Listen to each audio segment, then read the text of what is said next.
30 kW single phase Onan generator, diesel powered, with a Ford industrial engine.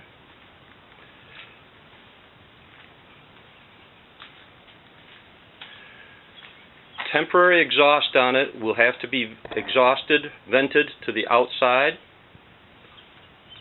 New battery, but it has to be strapped in. Let's see if we can get a close-up here where it says 30 kW.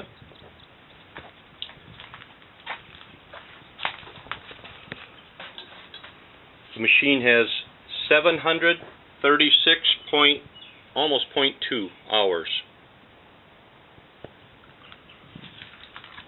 And now we're going to start it up.